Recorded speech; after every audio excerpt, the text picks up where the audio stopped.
Nous voilà donc réunis pour la fin de cette période sur les chakras.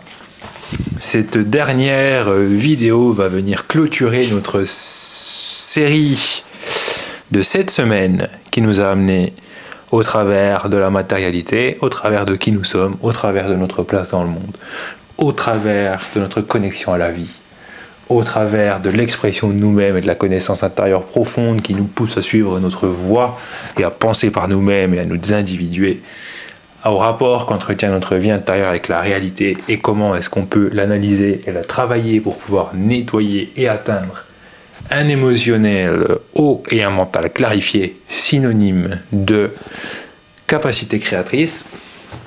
Ça fait beaucoup, hein, pour finalement atteindre, pour cette 7e semaine, disons, le chakra coronal, qui est le chakra de l'illumination, le chakra des 1000 pétales, le chakra de la conscience supérieure, conscience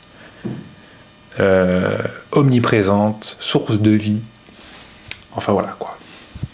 On comprend que c'est pas vraiment compréhensible en fait, et qu'on peut pas le concevoir et qu'on peut pas mettre des mots dessus, ça ne se travaille pas. C'est l'équilibre de tout qui nous amène potentiellement à atteindre cette fameuse illumination, et qu'en fait l'illumination serait même que le début de encore plus grand. Hein. C'est juste la transcendance de l'être humain qui fait que notre conscience passe à plus haut, à plus fort, à plus magnifique, vers l'infini et l'au-delà, enfin bref, tout ce que vous voulez, tous les superlatifs que vous souhaitez employer sont bons pour ce chakra coronal. Alors, en fait, il n'y a rien, parce que ça se passe de concepts, ça se passe de pensées, ça se passe de quasiment tout. Donc on va se contenter de rien dire, et de passer aux choses à faire, qui est simplement le coronal, c'est la relation avec le ciel. Et le ciel n'est pas de ce monde, le ciel n'est pas accessible à nos concepts, donc on peut rien en faire. Tout ce qu'on peut faire, c'est pratiquer une méditation qui, en imaginant un beau soleil au-dessus de notre tête, dont un de ses rayons se détache, rentre par le sommet du crâne, descend le long de la colonne vertébrale, en sortant par le coccyx, et vient rejoindre le centre de la Terre, c'est relier la Terre et le ciel à l'intérieur de nous-mêmes. C'est tout ce qu'on pourrait faire éventuellement d'utile au cours de cette dernière semaine. Donc moi, ce que je vous propose, c'est plutôt de faire un point sur tout ce que vous avez vu, de reprendre un peu tout le travail que vous avez pu faire, et puis de vous questionner à nouveau, et d'essayer d'avoir une vision globale de tout ce qui a pu se passer. Sachant qu'à la fin des 8 semaines, donc là vous avez cette semaine de clôture un peu des chakras, qui peut être intéressante, comme on parlait des deuils à un moment donné, au cours de la formation, vous pouvez faire le deuil de cette période entre guillemets, hein, et puis tout reprendre, faire le point, revenir en arrière, et voilà, re-observer tout ce que vous avez pu faire au cours de cette semaine. Et puis les connaissances, bien sûr, vous les emmenez avec vous. Et puis c'est des choses très très très très très profondes et très très universelles, je dirais. Et donc, vous allez pouvoir y revenir de temps en temps.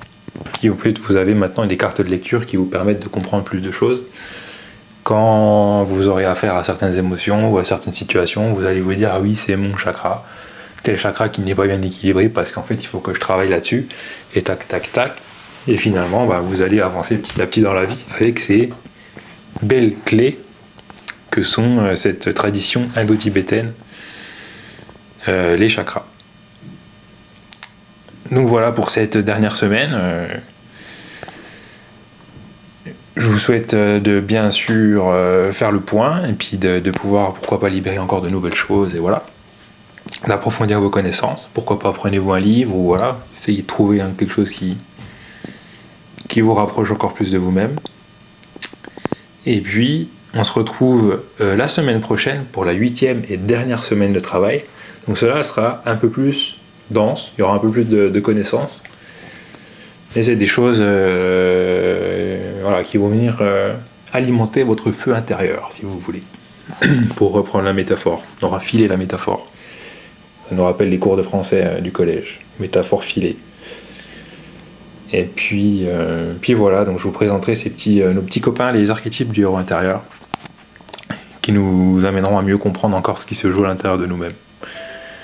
Et donc je vous dis à la semaine prochaine, et puis bon courage pour faire le point sur tout ce qui a été vu au cours de ces 7 premières semaines.